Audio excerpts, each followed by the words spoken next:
क्या आप जानते हैं स्त्री धन क्या होता है? स्त्री धन वो एक्सक्लूसिव प्रॉपर्टी है जो सिर्फ फीमेल से बिलोंग करती है। वो प्रॉपर्टी जो ड्यूरिंग मैरिज उसके पेरेंट्स ने दी है, चाहे वो ज्वेलरी हो, कैश हो, किसी भी तरह का फिक्स डिपॉजिट इन्वेस्टमेंट हो। वो प्रॉपर्टी जो ससुराल पक्ष ने शादी की ड्यूरेशन में चढ़ाई है, अक्सर जिसे शादी में चढ़ाया जाता है।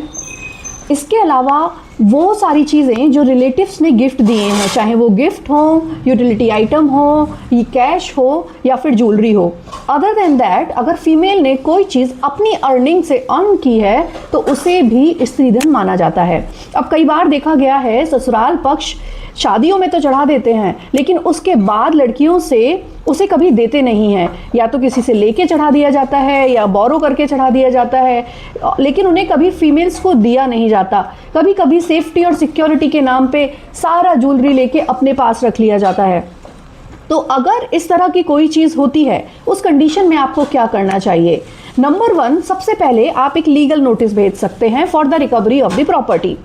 अगर वो उस पर रेस्पॉन्स नहीं देते हैं तो आप क्रिमिनल कंप्लेंट डाल सकते हैं, criminal complaint for criminal breach of trust. अगर उस प्रॉपर्टी को बेच दिया गया है, ज्वेलरी को डिसॉल्व कर दिया गया है, अंदर किसी और उसमें यूटिलाइज कर लिया गया है, तो मिस एप्रोप्रिएशन।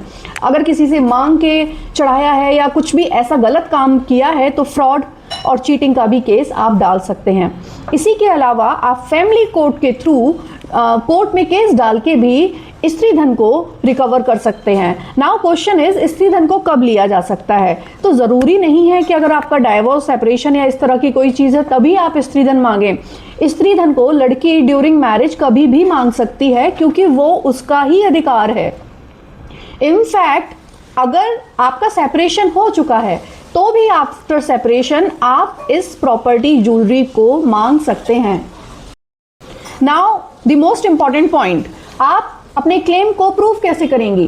तो प्रूव करने के लिए शादियों में जो वीडियोग्राफ होते हैं, फोटो कैप्चर होते हैं, या बिल है। ऑब्वियसली अगर आपने ज्वेलरी खरीदी है तो उसका बिल आपके पास होगा।